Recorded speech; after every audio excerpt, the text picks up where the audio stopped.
For those of you joining us now, we're going to go ahead and get started. I want to thank everyone for joining us for GovTalk episode 2. I'm Christian Dickson, and on this show, we're going to bring you into the minds of experts and thought leaders supporting and within local and state government. From GovInvest and Adastragov, this is GovTalk, a new podcast about government, finance, and labor, and how they are being impacted by current events. It's April 2nd.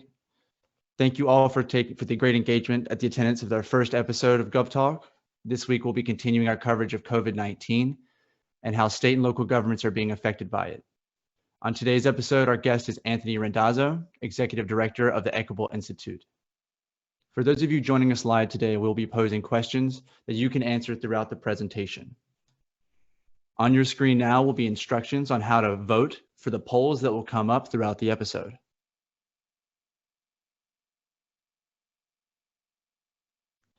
For our first poll, we're going to ask you, where are you at? Where are you located right now? So where in the world are you? For episode 2, tell us where you're located. And if you have questions, feel free to join in the Zoom chat channel and let us know what your thoughts are. There will be sections where we will be able to cover that throughout the episode, and you'll be prompted on your slideshow to show when to ask those questions.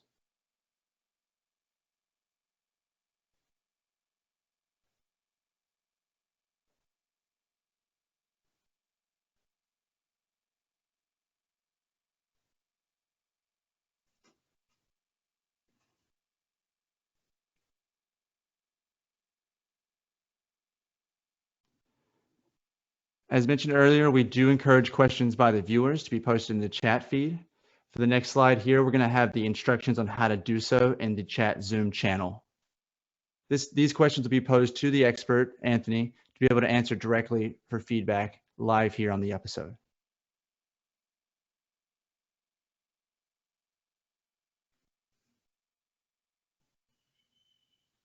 Now that we've gotten that out of the way, let's go ahead and talk about our guest, Anthony.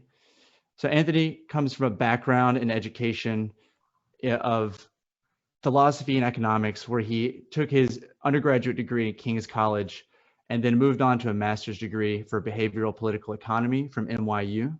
Anthony, are you here with us today? Yeah, thank you for inviting me on the program. Absolutely, Anthony. Thank you for taking the time. And one thing, we do know a little bit of history about where you've come from here. We have some stuff on the slide. One of the things that you talked about when we first, started talking about episode 2 was the background in other crises that you've been a part of, working through mortgage-backed securities and the history of understanding them. Could you give us a little background about who you are and how you've come to be today? Yeah, sure. Well, the beginning of my career was actually working through the 2008 financial crisis, in particular doing forensic financial analysis, understanding how the crisis developed from when it was going from a liquidity lockup to pricing concerns and mortgage-backed securities to eventually the panic triggering collapse in September of 2008. A lot of that crisis was about clearing out overpriced companies or mispriced securities, getting a better financial equilibrium around risk management. This crisis comes from a different kind of source. There certainly was some excess in the marketplace coming into 2020. Public equities were in general due for a correction, but a lot of the collapse we're seeing right now is due to uncertainty about the way that economic contraction is going to affect companies. You can even see this with otherwise stable companies like Delta Airlines all of a sudden being cut to junk bond status along with other fallen angels. So I think it's important to understand, contextualize from 2008 crisis to today. It's important to understand the source of this crisis in terms of thinking how we're going to come out of it.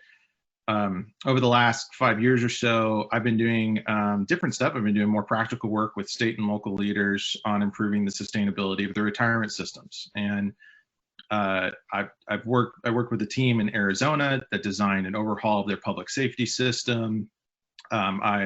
That was a collaborative effort between the public safety leaders and state legislature. We've done a number of projects in Michigan, including some research and design on what there is called Act 202, that was implementing new reporting standards for local retirement and OPEB plans. We worked on the teacher pension improvements there in 2017. We've done some practical work for Colorado, about a dozen other states. So that's actually my focus now, state and local retirement systems, both on the research side for sustainability, as well as doing pro bono technical assistance work to put those ideas into action. So this conversation fits my history and my current focus really well. I'm excited to join, and thanks for the invite. That's fantastic, Anthony. And I definitely see a lot of the coverage that you've been in the news and everything as well. And then over the next hour, we're going to be going over the recent COVID-19 pandemic crash and how it might affect things like pension funds, investment return impact on the state and local budgets, and the kinds of compensation and personnel discussions that we can have today. And of course, pension policies and benefit sponsors may be considering as well. So let's kind of start off with the pension funds and the investment return impacts. Sure. Well, so there's no doubt that what we're experiencing right now is going to sting, and for a while. What you're showing here are some of Moody's recent analytics on how far different indices have fallen just during the fiscal year ending June 30th, which is going to be for most plans in the country. The simple reality is that state and local governments are going to be dealing with economic recession, but pension funds are going to be dealing with this COVID crash very acutely for a while. I think you can see this. One example is Arizona State Retirement System. Their board posted a chart of their fiscal returns. This was through March 25th, so this is about a week old. You can see in the chart that you've got up here now the effect of the COVID crash on their system. They are relatively lightweight with respect to publicly traded equities compared to other plans. They're about 40% of their portfolio. They have a target allocation of 20% to real estate, which likely has muted these particular numbers. There's going to be losses in real estate that are going to trickle in the next couple of months, but you can just see just from a lightweight equities fund that they had in the course of a month, they went from being right at about their 7.5% target to they were at negative 10%. They had a little bit of a bounce back. That has probably trended back down in the last week. If we were to compare this to, say, Georgia's teachers' retirement system, which is very heavy in equities, we'd probably expect something like this to look a lot worse. So I think it's also important to remember in this that getting to 0% is not the goal. Every retirement system has their own assumed rate of return. So even if there were to be some kind of recovery in the next few months, that might get back up towards, say, 1% or 2% return for the fiscal year. Again, that's not the goal. The assumed rates of return on average are 7.25% across the country, and the objective for every plan is to try and get back there. So we're likely to see losses no matter what, even if there is a little bit of a recovery. It's probably also important to note that returns to private equity and other alternatives are not readily marked to market, and we're not going to know what the effects are there for a little bit. The Wall Street Journal had an article on this just last night, this morning, on the ways in which a lot of the companies funded by private equity are going to be particularly prone to cash flow constraints, and their concerns around what has been a pretty well-performing category for pension funds could suffer a lot of losses, and we're not actually going to know that for another couple of months.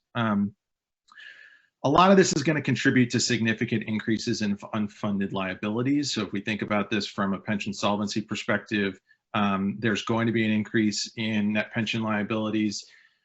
What you've got here are Moody's projections for net pension liabilities, and what they're projecting, and it's a little bit difficult to see in this particular graph, but from that 2019 to what they're projecting for 2020, and this is again just a projection based off of their representative sample, is that net pension liabilities are going to go up by $1 trillion, going up for, as they report it, from around 2.5 to around 3.5 trillion. that's not good by any respect. And if we want to think about this in terms of the way that pension plans themselves report, Moody's does, they do use a slightly different way of thinking about the way you value benefits. And so whereas they're reporting unfunded liabilities in 2019 is around 2.5, plans themselves were reporting for that same year 1.6 trillion. That might mean that the actual increase in unfunded liabilities is more like 500 billion and not a trillion with the way that plans report, but like what's a few hundred billion here or there? Very, very good, Anthony. I appreciate that. And it seems like there's definitely a ripple effect across the country and the world due to the global market change. Do pension plans, do they expect to see a change all at the same time? Or, I know we're going to go into some budget stuff later, but tell me a little bit, just give me a sneak peek about what do you think this is going to do to different agencies across the US? Yeah, so it's really important to keep in mind what the fiscal year end date is for a retirement plan. So most plans do have a June 30th fiscal year end date, but not all of them. So a really large plan that has a March fiscal year end date is New York State and Local Common Fund. And I'm not sure if we have anybody from New York local government on the call today, but that might be listening to this later. But their fiscal year end date was March 31st. They will be booking some really significant losses as a result.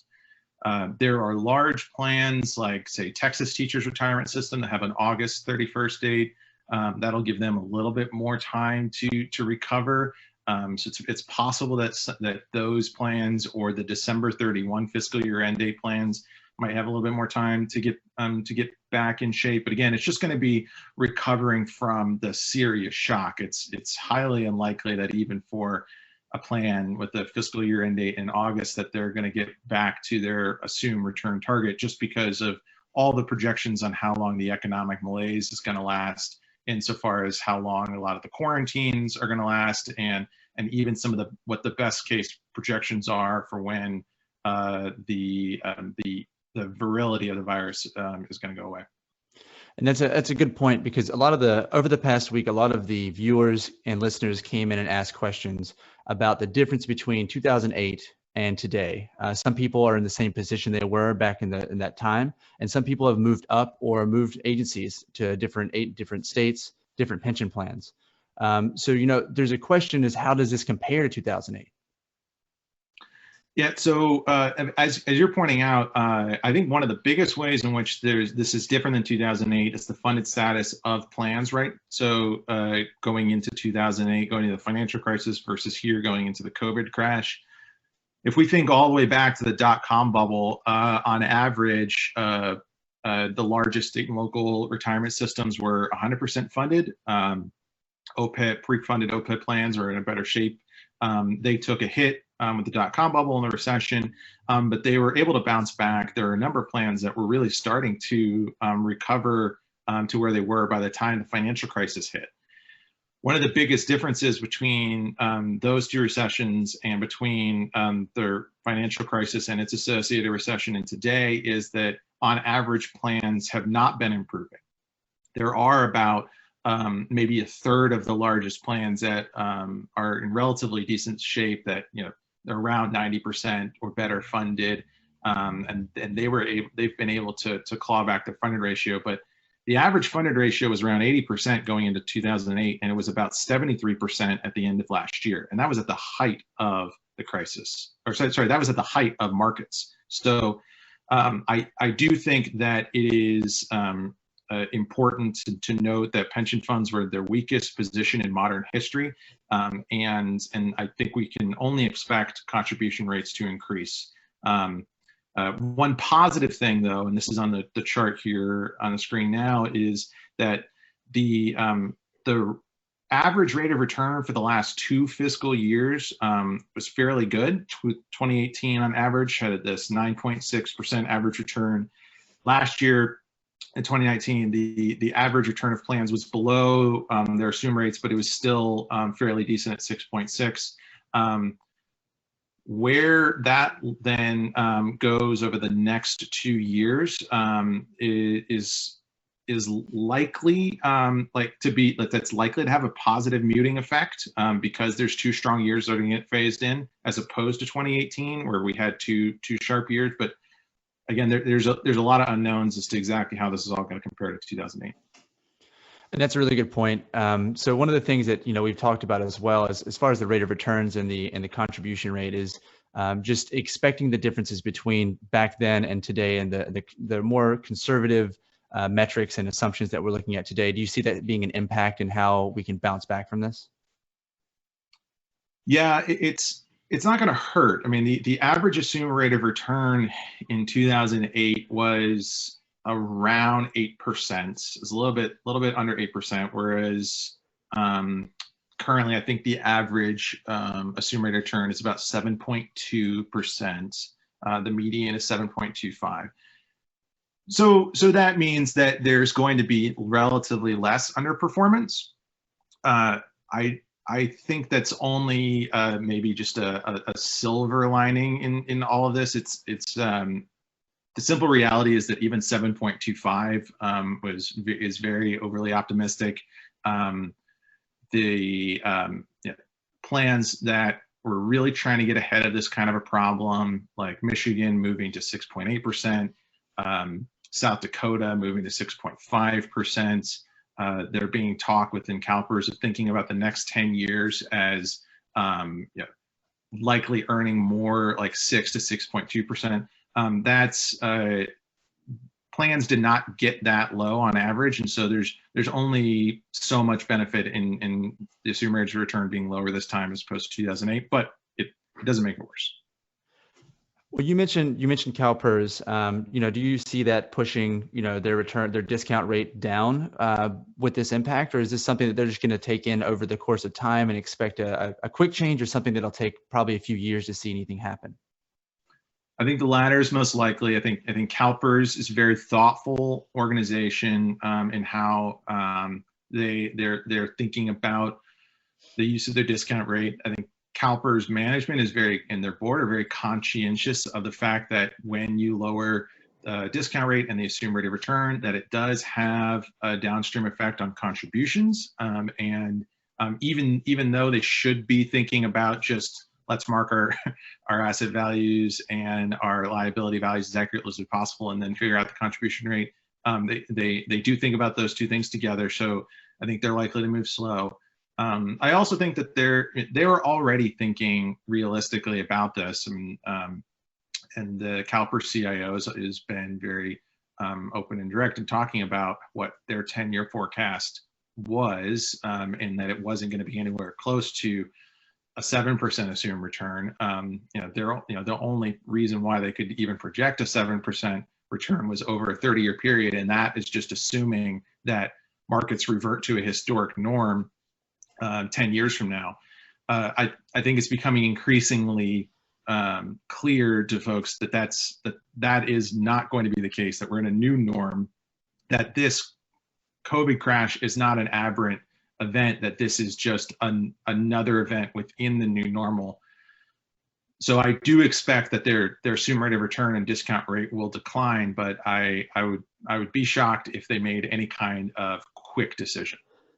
Well, on the assumed rate of return, should there be some form of annual reconciliation between the assumed rate of return and the actual rate of return?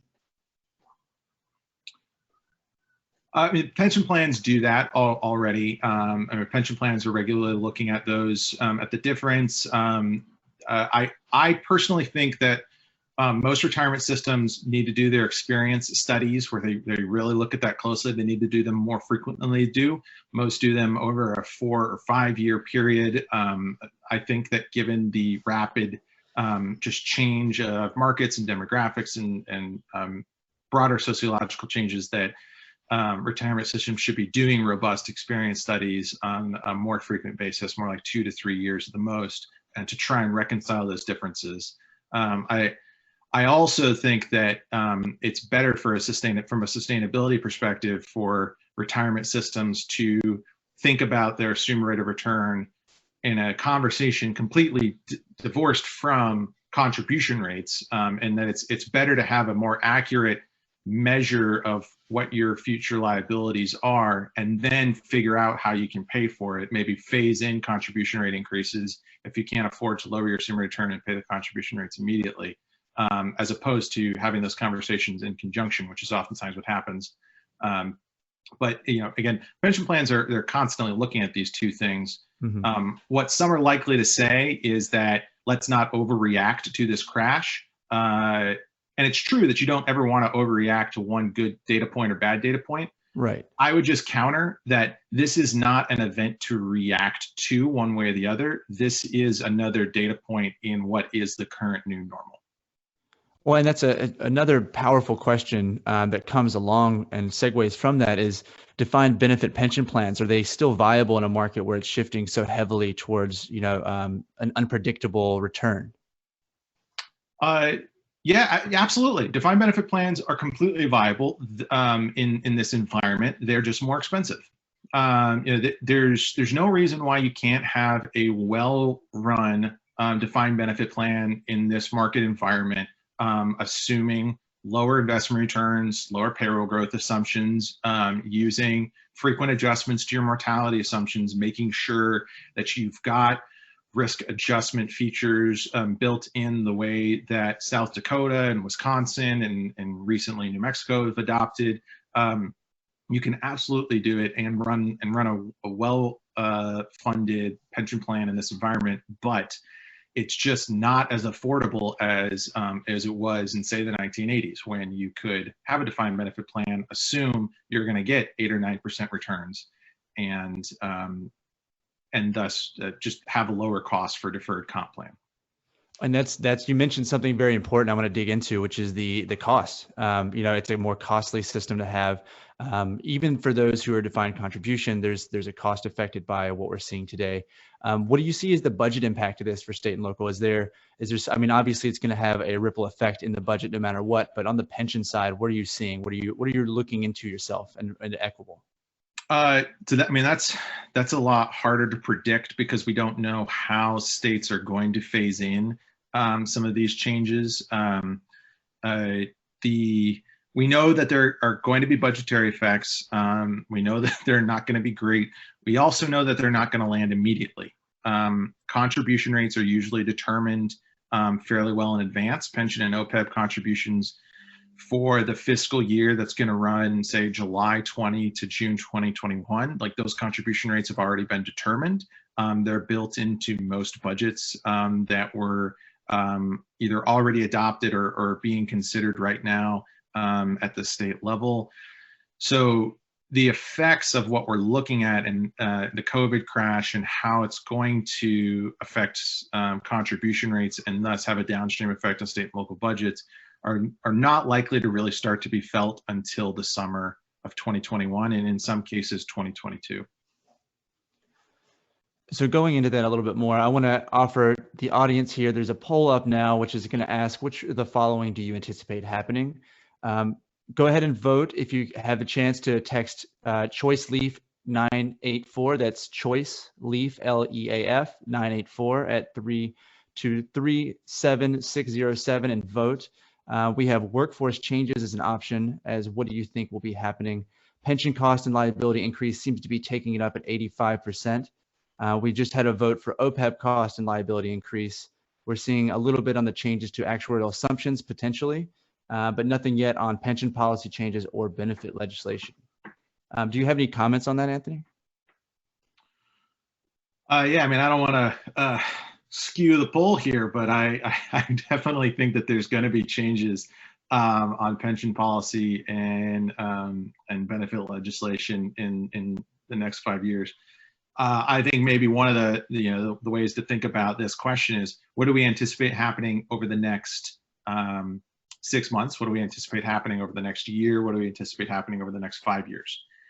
And there, immediately after the financial crisis in 2008, all states were trying to grapple with were revenue shortfalls, and the revenue shortfalls were having an immediate effect on their budget.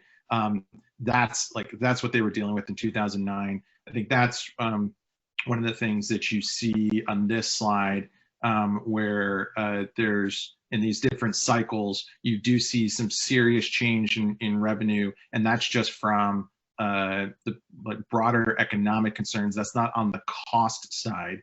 And then on the backside of a recession, you see a surge of economic activity, a return to tax revenues that in theory can help balance out budgets. Where the pension costs are going to land in all of this are usually a year or two removed from the fiscal cycle that they actually wind up happening. And then we see the benefit changes or legislative changes trickle in thereafter. So to maybe put a finer point on it, most of the legislation that we saw that changed retirement systems following 2008 happened between 2011 and 2014. And is that something you tracked personally at Equable, or is it something you were doing at another location? Where were you studying this at?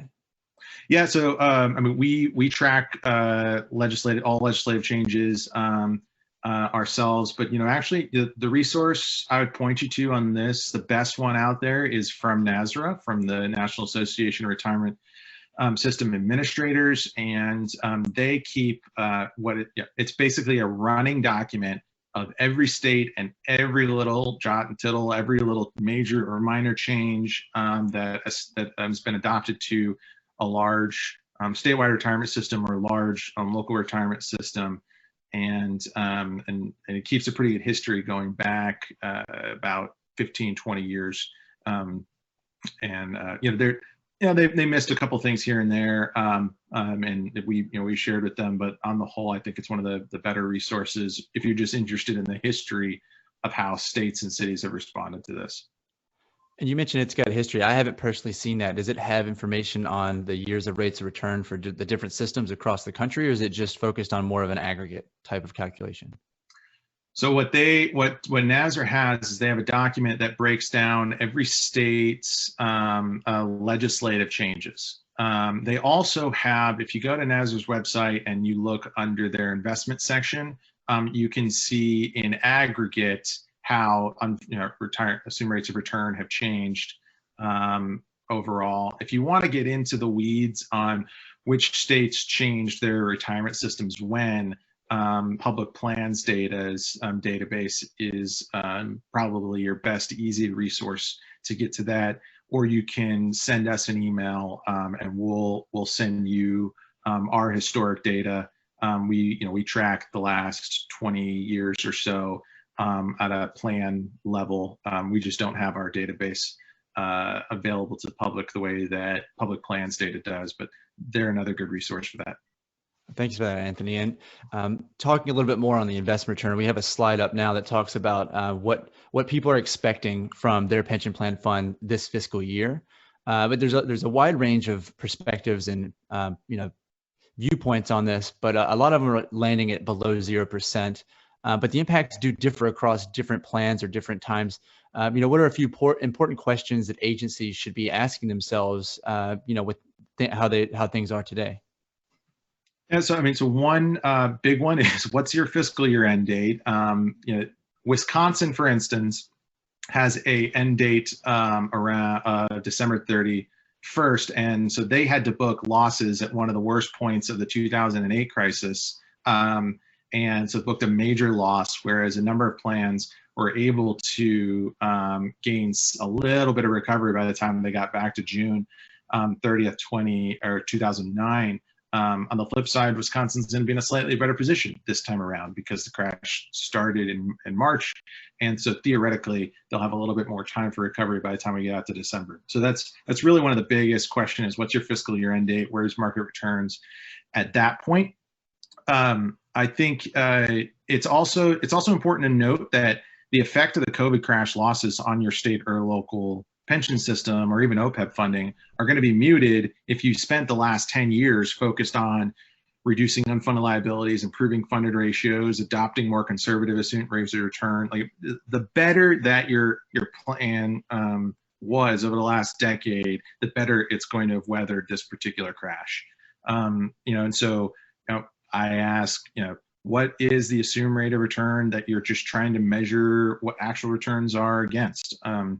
What are the recent positive investment returns that aren't yet phased in, right? So if we think about the way that most retirement systems manage their booking their investment returns, most of them smooth them in over a 5 or so year period of time.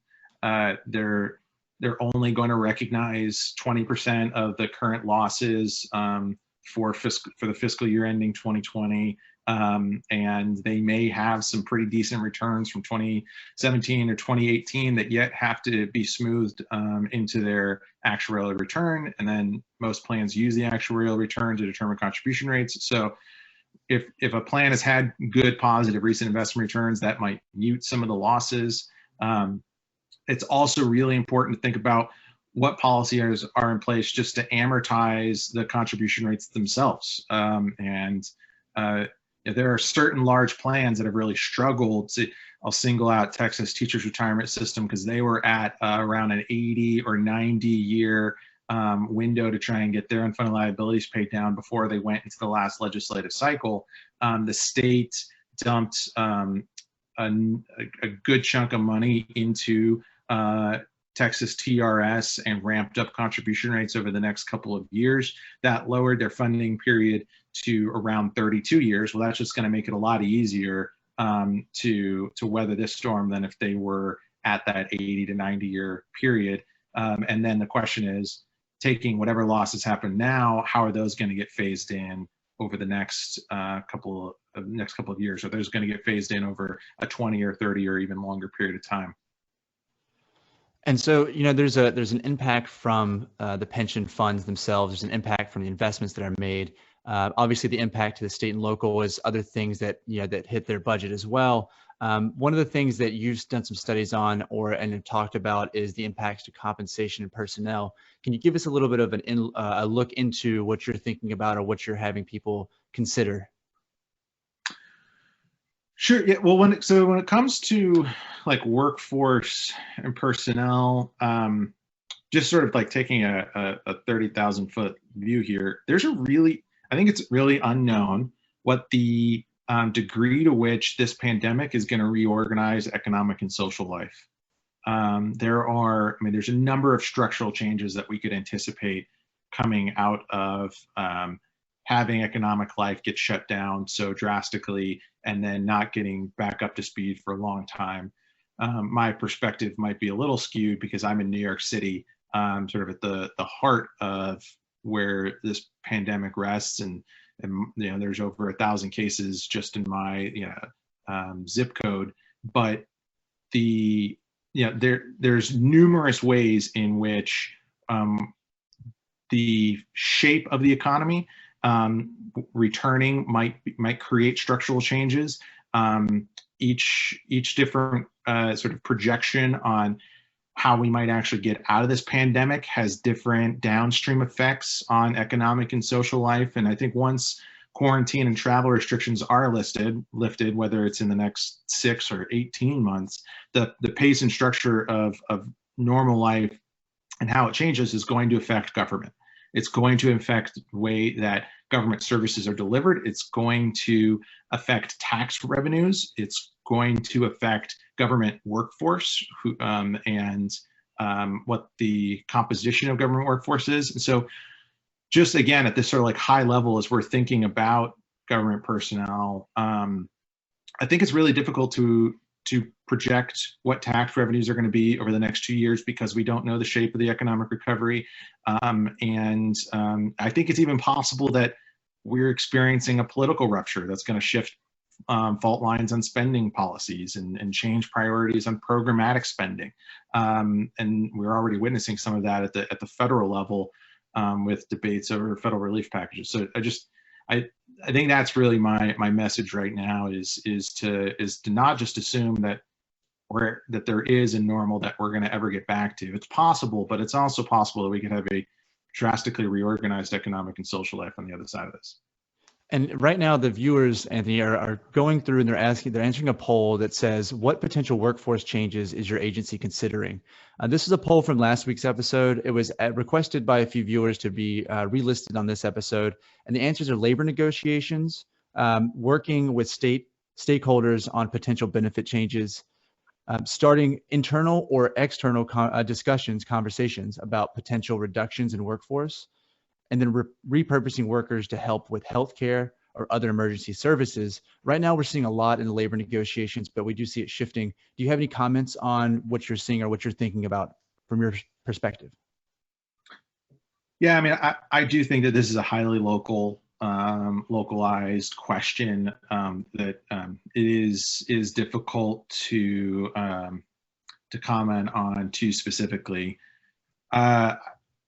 I think it's important to reflect on how your municipality has handled the fiscal effects of the last recession. So if you're a leader who was around then, to think back on, did you lay off employees and was it hard to rehire? Did you offer salary reductions in exchange for employees remaining on payroll and with health benefits?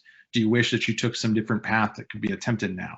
To trying to think back on lessons learned for your municipality in 2008 is I think a first just general recommendation.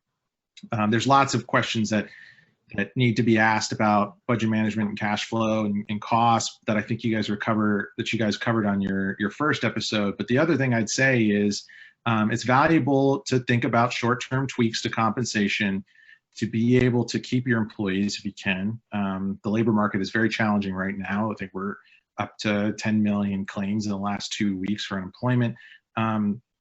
There's going to be some trade-offs, whether it's via labor negotiation or not, that can be considered, where employees might prefer to remain employed with some sort of tweaks, and those could be something like partial deferment of salary or partial reduction of salary for a specific period of time.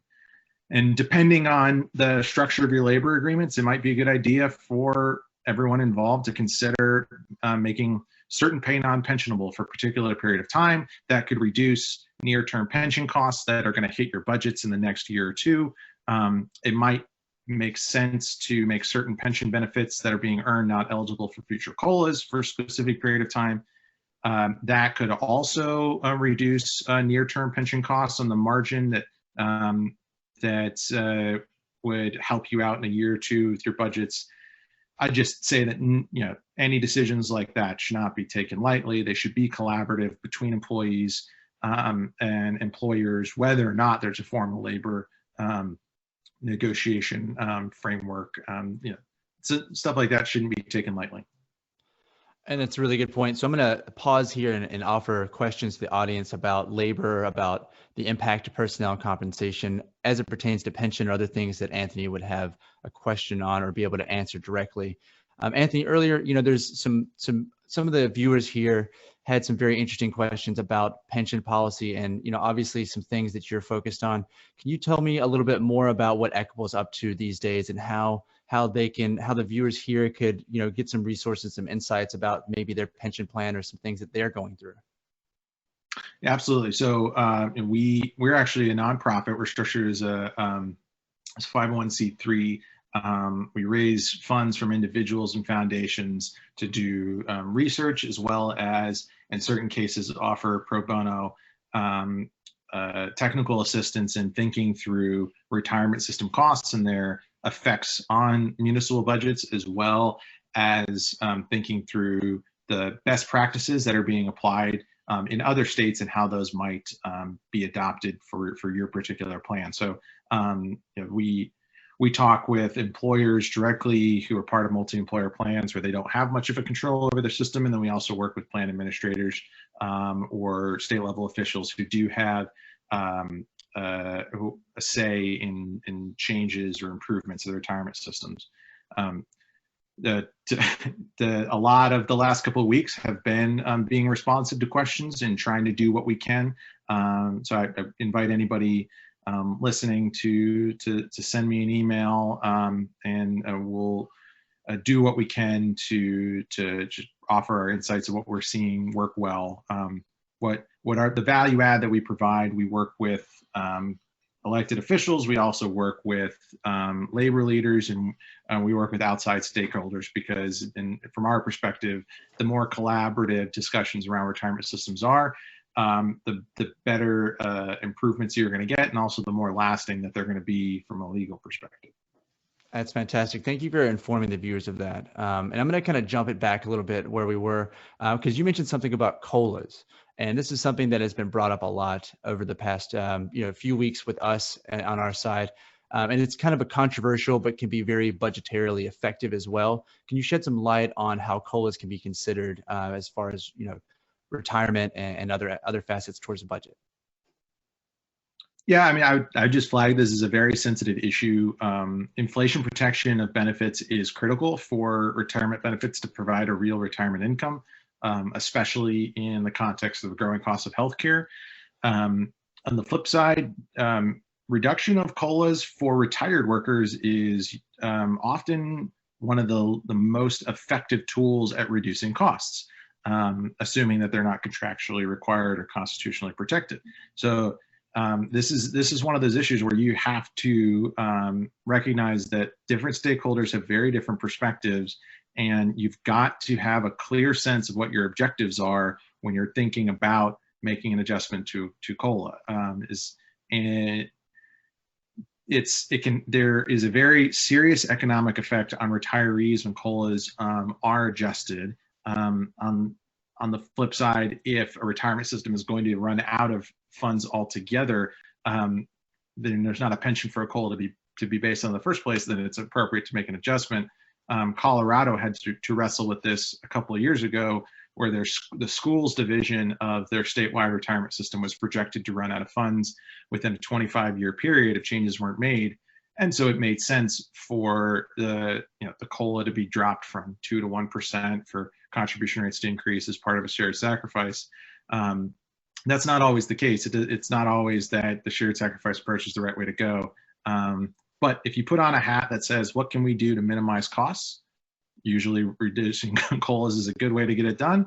If you're trying to think about the protection of the actual retirement income and thinking about the economic effects, oftentimes you want to look at trying to maybe put costs on active workers who are able to adjust their consumption patterns easier than retirees. So it's taking a stakeholder by stakeholder approach to thinking about COLA is really critical to having good policy. Well, and that's an important facet, is the shift in mindset here, the behavior for workers, the behavior behind the employers, the financial market, all these things kind of happening all at once. It's really hard to keep, ahead of what's going on without following the news and always trying to understand what's happening around them. But there's policy impacts here to be considered. COVID-19 could lead to changes in policy. How does this factor into pension and benefits and some things that you're studying and focused on?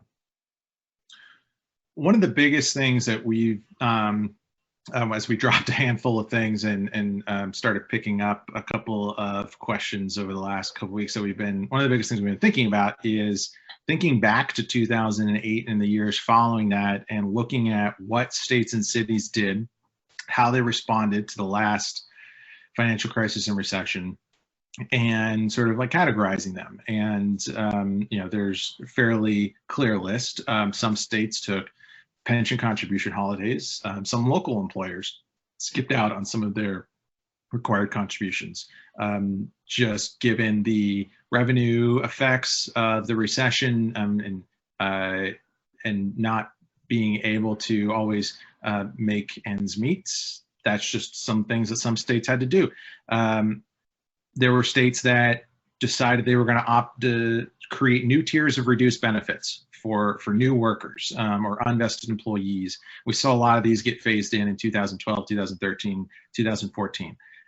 We saw employee contribution rates get increased. And we look back, we did see a number of states move to reduce COLAs. The things that ties all of those together is that they were either attempts to cut what government employers were contributing, or just cut the overall costs of a retirement system. They weren't changes aimed at improving resilience, reducing fragility, or building sustainability. And just as in a high level policy perspective, what we think is going to be really, really important is, and this is something that's going to be over the next like 3 years, is that as states and cities and government employers look at what changes they need to make to their retirement system, that they don't just think through the prism of cost reduction, that they, because that just leaves plans more or less where they were over the last decade, that they think about trying to make changes that are going to improve resilience, reduce fragility, build sustainability over the long run. Well, Anthony, I want to dig into that a little bit more if you can. Add some more color to that and how agencies can prioritize sustainability and some of the anti-fragility and reforms over the next few years, not just cost cutting. What can you tell us more about that? Absolutely. So by fragility, I mean the degree to which the solvency of a retirement system, whether it's a pension plan or OPEB plan, is exposed to different kinds of risks. So these could be investment return risks if a plan's assets or their portfolio is under diversified, or if it's over allocated to alternatives. These kinds of risks could be underperformance risk, such as having an unrealistic set of assumptions around investments, payroll, inflation, mortality, etc. Contribution rate risks, something to the effect of having, say, a relatively underfunded plan where a market shock, like what we're experiencing now, would make payments spike exponentially. So by fragility, I mean exposure to risk, and by reduction of fragility, I mean reducing exposure to risk. Resilience is a way to think about taking a punch like this market shock and being able to absorb it. Having to do that, you need to have tools already in place, risk sharing tools, automatic contribution rate adjustments, pension board powers to take action without having to go through a long legislative process, variability of benefit tools like Wisconsin, South Dakota, Colorado, and New Mexico have. You need to have your retirement system structured in such a way that it not just might fall apart at the risk side, but that it actually has the ability to respond. So ultimately, building a sustainable retirement system means thinking about more than just year-to-year budget stability. It means more than just trying to smooth out costs. Right now, the majority of retirement systems, state and local systems, are too fragile in the face of constantly changing market norms and demographic changes. And they have the money needed to pay for benefits right now, retirement benefits for the next few decades, but generally they're over optimistic with respect to long-term assumptions, and that creates this fragility and lack of resilience that I'm talking about. And I think that that's a big point of what people are looking at now, is just understanding what's happening around them. And so you mentioned a lot of things like the pension contribution holidays, and then running some sensitivity analysis and understanding how the impacts are. Any final thoughts that you'd like to give on this before we open up the last chance of questions? Because we've talked about a lot here, and I think it's great to have like a summary concept for the viewers here and for the listeners that'll hear this over the next few weeks. Tell us a little bit about what you'd summarize, your thoughts as today. Sure. So I think at a high level, trying to anticipate where the effects of the COVID crash are going to hit state and local governments is primarily a question of timing and budget cycles. So when is the fiscal year end on your retirement system? What is the flow of funds on tax revenues, and how is that going to map out over the next couple of years?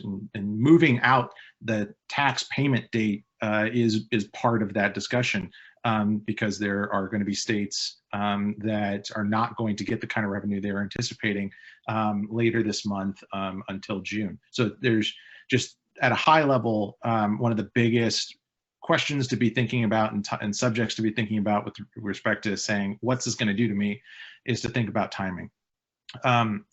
Another sort of high level just summary point is to to reflect on what happened after 2008, how the focus was on cost reduction. And oftentimes that meant laying off a lot of staff. Oftentimes that meant increasing contribution rates to retirement systems or cutting benefits. And the focus was, at least at the retirement side, was not on building sustainability. A lot of states did a really good job over the last decade of figuring out how to do better countercyclical budgeting. A lot of states improved their rainy day funds, and I think those are going to be really important for weathering the revenue side of this.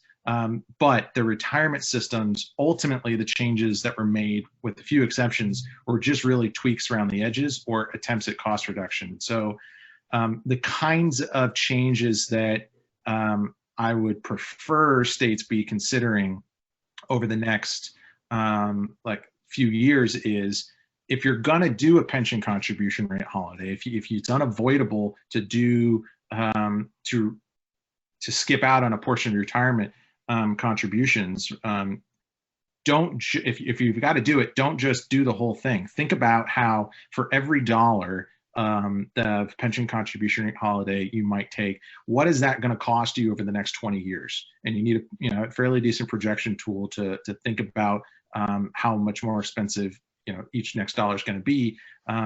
But if Illinois had done that a few years ago when they took a major holiday, they might have been able to detect that actually paying 80% instead of just 40% of their bill would have made things a little bit more palatable budget-wise over the next 5 years. So, in that first category, just think about what the long-term effects are going to be of each dollar decision you make. And then the other sort of high-level suggestion I have is to really look at taking care of multiple problems during what is effectively going to be a long-term surgery over the next couple of years. So we know we're quite confident that unfunded liabilities are going to go up because systems are not going to get back to their assumed rates of return.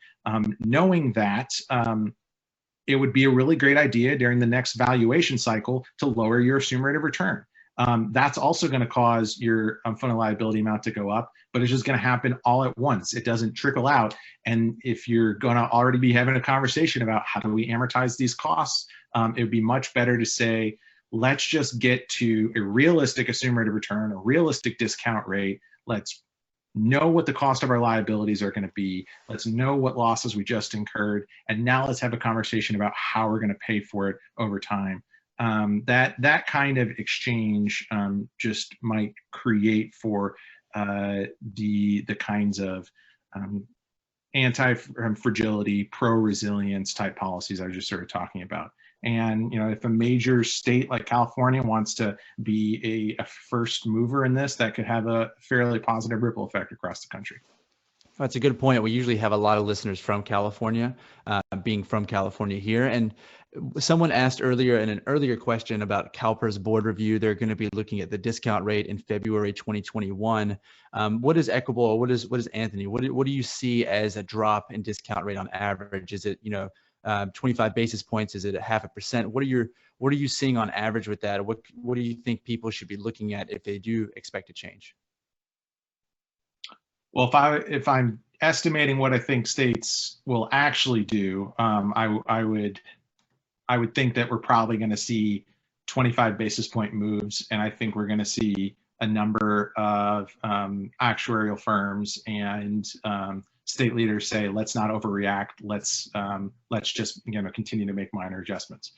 What I think should happen is that every legislature should, not pension board, every legislature should get together and say, what kind of risks are we willing to be exposed to, and then provide guidance to pension boards about what that is. And so one way to think about that is, does a legislature, are they comfortable with the pension board having an assumed rate of return that is at the 50th percentile, that has just a 50-50 chance? Or do they want the pension board to set up a portfolio with a certain kind of risk parameters and then to choose an assumed rate of return that has a 75% chance of happening over the next 30 years? So having more direction from state legislatures to pension boards and administrators as to how much risk they're willing to stomach could go a long way to getting discount rates and assumed rates of return to the levels that, from our perspective, they probably need to be, which is in from a state to state, it's going to be in the high 5s to the low 6s based on what we know right now. That's a really good feedback. And I just want to say, on the screen now for everyone, there's some resources that we posted for Anthony and Equable Institute. Anthony, is there some way that they can, the viewers here, the listeners can contact you for questions and you and your team? Yeah, you can go on our website and contact us through one of the forms there. You can reach out to me directly, Anthony@equable.org. Please share what we do with those that you know. This is, as we say to a lot of folks, this is a really nerdy topic that not a lot of people want to dig into. But obviously, all of you, engaging in this podcast and webinar, share the same level of nerddom that we do. But as a result, this is a difficult thing to fundraise for. So, and as a nonprofit, we ask for anybody that does believe in the mission of what we're doing, if you can support us and donate through our website, that's great. Or if you know people that would be interested in what we are doing and trying to offer these services, the more we raise, we put all of that directly into staff to provide more pro bono support. That's fantastic. I know we had a viewer earlier who was asking about that for Louisiana. So we'll make sure to put you guys in touch as well. And just to confirm, could you spell it out for me? It's Anthony@Equable. How is Equable spelled? Is it EQUABLE? You got it. Awesome. Well, Anthony, thank you so much for taking the time. We really appreciate you coming and sharing your thoughts with us here today. Well, thanks for the invite, and thanks for all that you guys do at GovMS. All right, everyone, that's all the time we have for today. We are working around the clock, speaking with state and local governments, innovators, and subject matter experts to bring the latest information on the coronavirus and its impacts to state and local government today. If you can, please send us an email with your suggestions, feedback, comments to govtalk@govinvest.com. That's GovTalk,